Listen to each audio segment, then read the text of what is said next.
Hey guys, what's going on? Well, probably will need something of a head warmer anyway. So what does this kind of tell me at this point? Take a look at the decorations I have behind me. You know, this is still Monday. It's still the 9th. Last time we checked. Of course, you haven't seen any Star Trek stuff. I had to move that stuff. But you know what's coming up at this point. Of course, I can just move the cell phone or just give me a chair with the wheels on it. It'd be nice. $300 or $400. Can't afford it. So, what to talk about besides a hat warmer? An ugly, dirty hat warmer that's been around for about 35 years. The head's grown, the hat's shrunk. How does that work? Something of this nature usually has to be preserved. It has years of wear and tear on it. A lot of wear and tear on it. Some people say that's sacrilegious. Well, I like to see how Kris Kringle's was, especially when he kept going throughout the area with a dirty hat. I wonder how many hats like those he had. They actually fit, or were stitched to fit his head. I always get wondering about that situation. What happened in the North Pole? Yeah, I'm trying to avoid the fiery rhetoric, trying to get into the spirit of things these days. Because we've had too much happening in our lives. We've had too much happening around us, in our families, neighborhoods, in the streets, in the governments, and everywhere else. That seasons like this come, and we're supposed to be overlooking, or at least try and attempt to overlook everything. On our news screens, we have politics, we have local stuff happening on the local televisions, trying to tell us what we can do, what we can't do, what's going on, what's not going on. And all the while that we've got people trying to get the Christmas mood going. Because let's face it, boys and girls, the holiday seasons are on top of us at this point over here, and we need something positive at this point. Regardless of how we feel or think about things, we need to have a major distraction to get us out of our funk. And we have been in too much of a funk for a hell of a long time. We have torn each other apart. We have called each other names. We have gone in the streets and got into conflicts. We have busted buildings and cars and burned places up in the name of whatever we're doing it under. We couldn't even see ourselves in a mirror properly. We couldn't even see ourselves as a decent human being. No, we have to be real shitheads. So while we have a holiday system like this coming up, it's no wonder people sneer like crazy. You gotta be kidding. Christmas? Are you kidding? We're spend Christmas with that sorry son of a seed. Are you kidding me? Get away from me. Tuck to the hand. I don't want to talk to you. Get away from me. He's this, he's that. And then again, you got old farts like me trying to think of something to say like, but I remember when. And then you'll hear the people griping and grumbling with their heads going down. They're going to the damn tables. They're going, if I can get this damn thing done right.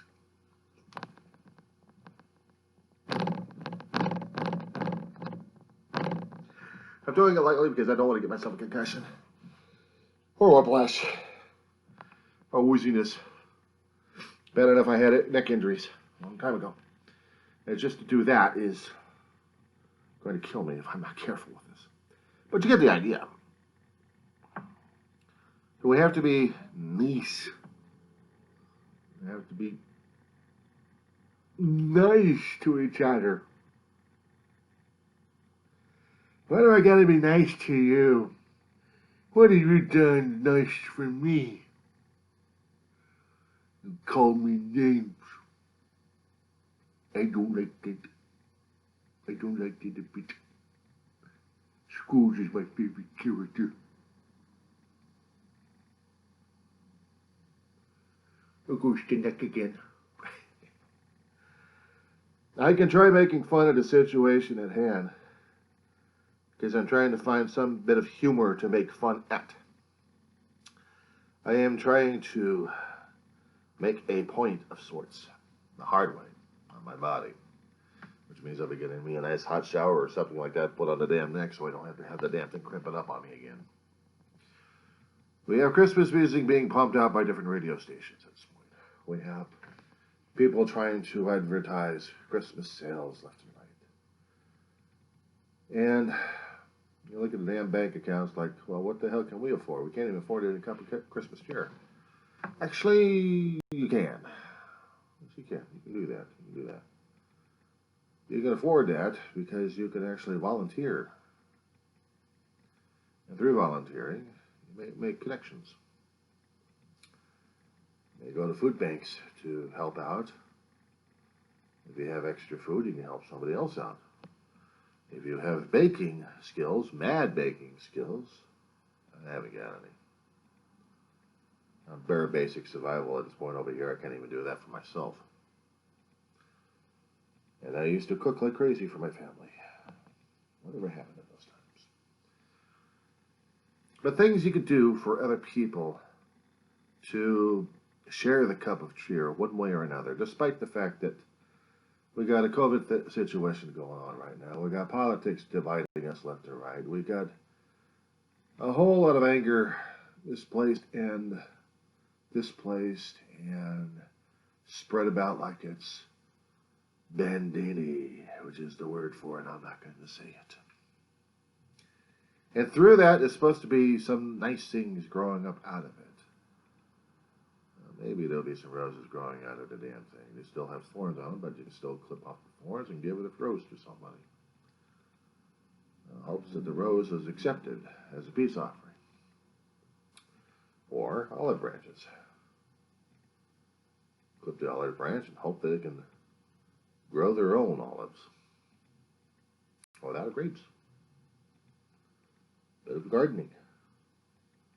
Something to say that despite all the anger and aggravation we've been going after each other, even on the videos like this, even on videos I've been posting at this point over here, yeah, I've come across like an angry, sorry son of a bitch, because I am an angry, sorry son of a bitch. A frustrated one, too. Very frustrated. Over things, situations, people, places, events. I am not a representative of the people. I am just me expressing my own damn outrage, my own damn frustration, my own damn stress out on things and people left and right. And originally when I did these damn videos, they were supposed to be like a therapy for me. And I kept thinking, well, maybe I'm supposed to be doing it for someone else at the same time, because maybe they're feeling maybe just a little bit the same way or thinking the same way. Just a hair of it. Someone said mustard seed. But for me, it's like a hair. Thinner than that. But even with a thin hair, something happens. So if somebody actually agrees with that, then maybe they actually get a message across somehow, some way. And me, I'm not personally trying to tell you what to think or feel at this point over here. I'm only telling you what I've gone through. Because that's my videos. I tell you what I've experienced. I tell you what I see and observe. What I see going on in my local area, what I see going on in national areas, what happened in my past, what's happening in my present. And no, I don't make any predictions for the future because I'm still trying to get through the day. And tomorrow will take care of itself. But still I have to think about tomorrow because, like everybody, I fear it. Some people look at it and wonder, when you got things going on top of you and you don't look for it. You look at your day like it's a miserable son of a bitch day, and tomorrow's going to be a miserable son of a bitch, so let's be a miserable son of a bitch. So it makes the holidays even worse. Especially when you have, let's see, hell of a lot of that going on. You have possible evictions going on, just pointing over here. Let's see, lots of food in the household.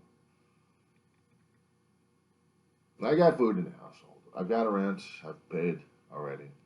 That's a different thing altogether.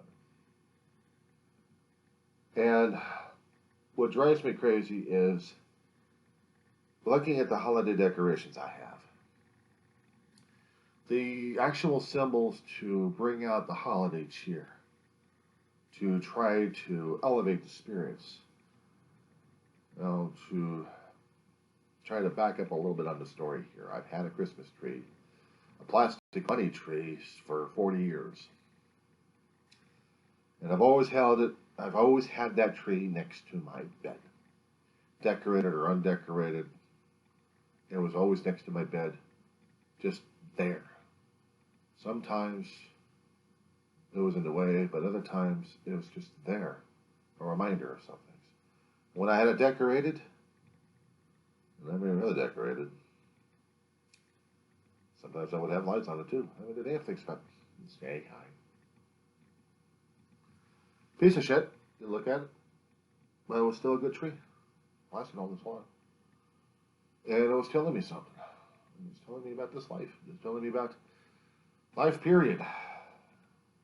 Plain piece of plastic with maneuver with wires for limbs and plastic all over the damn thing. It looks like a chintzy piece of crap. And I think I've shown it to people on a few videos back. Just to show you what's going on. And also holds memories. It also holds memories. Yeah, and here comes the old fart with the memories. I remember when. We've all had those kind of things, haven't we? I mean, come on. Let's get honest here. We've had things like that. We've had trees, we have ornaments, we have little gimcracks, tchotchkes, whatnot. Decorations of sorts.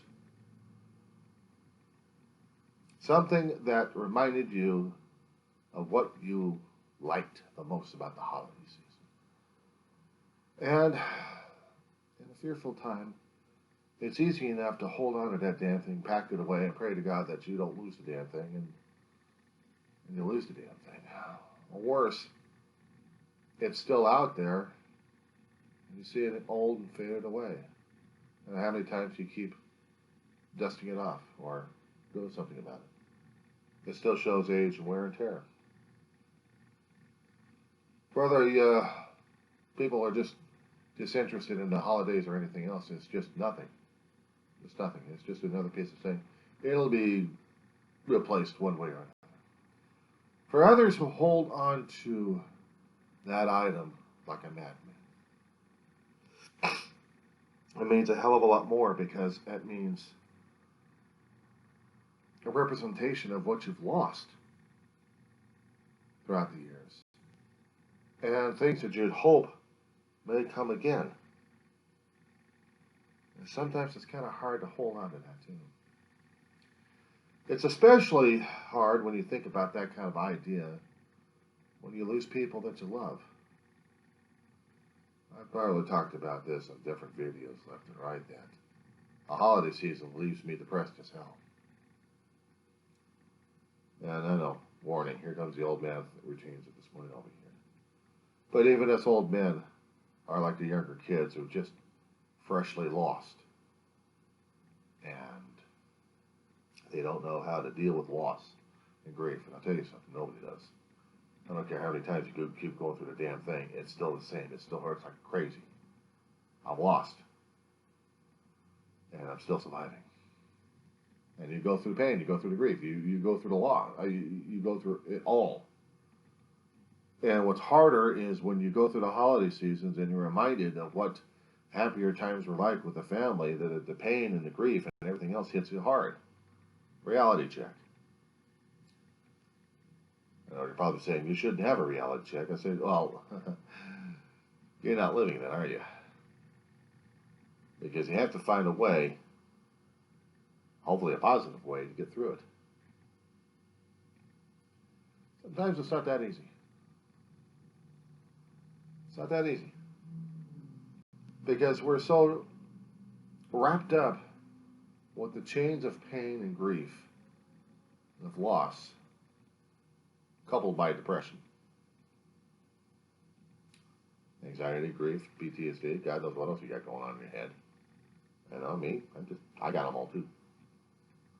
I say it because I got them. I mean, hell, when my brother and I lost Ma, in 2013, Christmas was hard. We're still in a state of shock. We're still trying to work through the pain and grief. We were working with other people so we wouldn't have to feel it. We knew it was there, but we didn't have to feel it all. Well, then, something happened. Life hits you, and then things hit, and then the grief is filed away, compartmentalized in your back of the head. Still waiting to explode. But you're going through different stages of life at that point for survival, and gets to a point that maybe you lose your close companion one more time. Or, not one more time, but just one more time you lose a close companion. My brother, 2018. So now, everything back here goes into here. And then it hits. And it hits hard. And it constantly hits hard because it's constantly here, not back here. And back in the storage unit. It's back in here, constantly being replayed over and over and over again, like a constant nightmare. You probably wonder if Freddy Krueger's having a ball with you.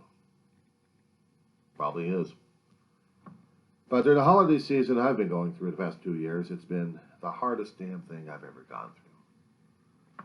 Celebrating a Christmas without a brother, celebrating a Christmas without a mother, and having someone else trying to pretend that they're a family member when they're not. Why couldn't I feel that one? Ooh, there have been other stories and other tapes on this one. Other videos, go check them out. Because this particular situation is a hell of a long story on that one. Suffice it to say at this point,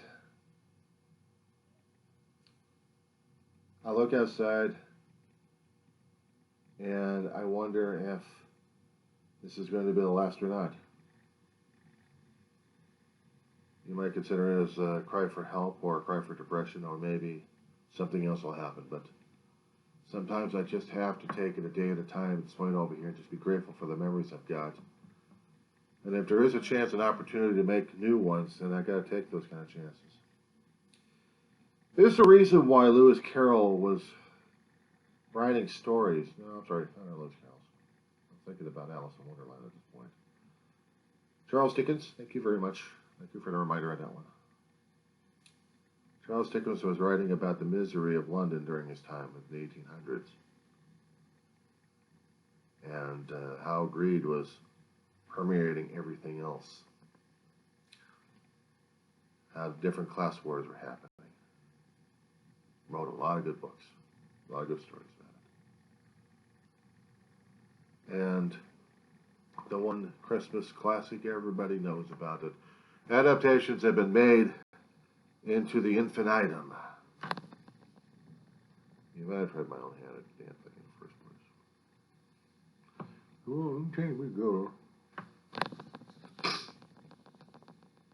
Yes, I had. We all have stories.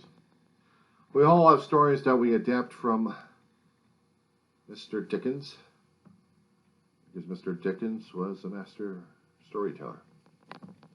He was talking about the poverty situation and the greed and the corruption happening a little bit, and how there's holiday redemption, how there's supposed to be some kind of redemption during this holiday season. And for some versions, he was talking about religion, theism, and others he wasn't. If you look at the story, there's maybe a few ways of interpreting it.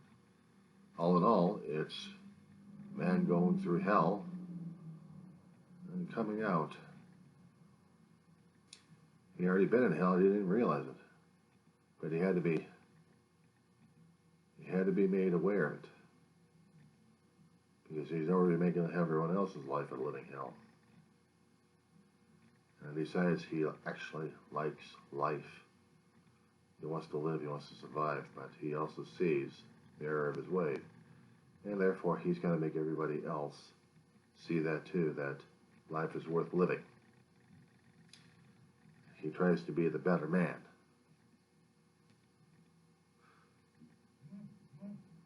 There have been stories, there have been movies about this. Musicals as well. And it's these stories over here, it's the constant reminder. It's just about as famous as the Bible stories concerning about Christ coming to birth, trying to tell us that there's going to be something better for us. Something that gives us a little bit of hope and peace in our hearts. We see the stories, we read the stories, we see the adaptations of the stories. And Easter comes, and then we see the ending of it. And it was supposed to be something positive and joyous, but seeing the death of someone, not exactly my thrilling thing to go through, I'll tell you that much. Didn't exactly leave me with very much hope after that. Because I've already been through the damn thing before, and it's pretty damn freaky. But understand that there's supposed to be something better through the transformation. And what drives us crazy is the damn fear of it. Because we don't know how much of ourselves we're going to be losing, and how much more we're going to be gaining from this damn thing. We're not quite sure about the whole damn thing in the first place. But Christmas is one of those times that is supposed to bring out the betterment of mankind, bringing out some kind of hope, something that we can put down our arms. Wasn't it during World War I when the Germans and the Allies had put their guns down for one single night? When the song of Silent Nacht, Silent Night, was being sung, and both sides got into it, laid down their weapons, shared what limited rations they had, what limited cheer, because they knew in the morning they were going to be going after each other again, but just for one night. Everything was on hold because they're celebrating it as human beings. We're not trying to push the Judeo-Christian down people's throats regarding it, even though a lot of people are thinking about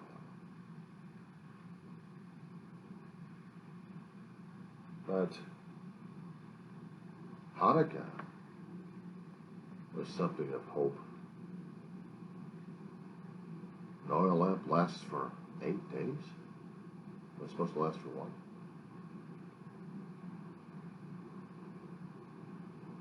It's extraordinary. For our Christmas time, we kept thinking about freedom when Passover came. And then there was Easter. How these holidays actually do shape us and affect us in more ways than one. The only thing I can tell you, folks, is I'm a writer. I'm trying to struggle for the words at this point over here because I know they're out there.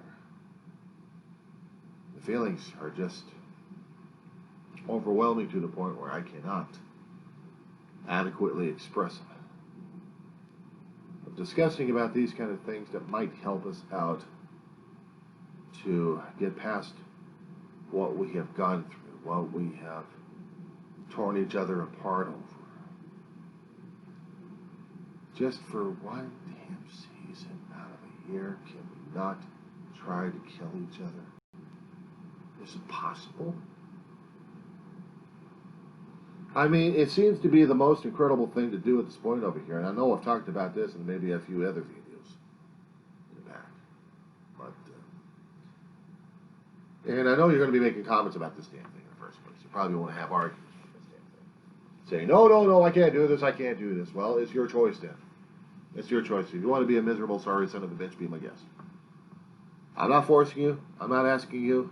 I'm not telling you. I'm not doing anything about that. All the thing is I'm suggesting and asking at this point, and suggesting, is maybe, just maybe, during a holiday season, if you can just find a way, no matter how hard the hell it is. If in World War I, both sides that are trying to kill each other can put down the guns, and during one night, have a truce. Have a truce. And think. And think. And just breathe for a minute. And realize, just for one moment in their lives, they're all human beings connected to each other. And that it means a hell of a lot. The next day you may look at it as, okay, well then they try to kill each other. They did on Christmas Day. On Christmas Eve, they used it as a special night. They sang, they drank, they partied. Then the next day they died. Let us hope, after that one night,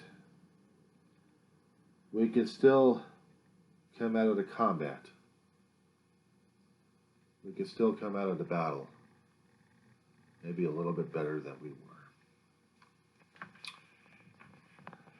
That's all I got for right now.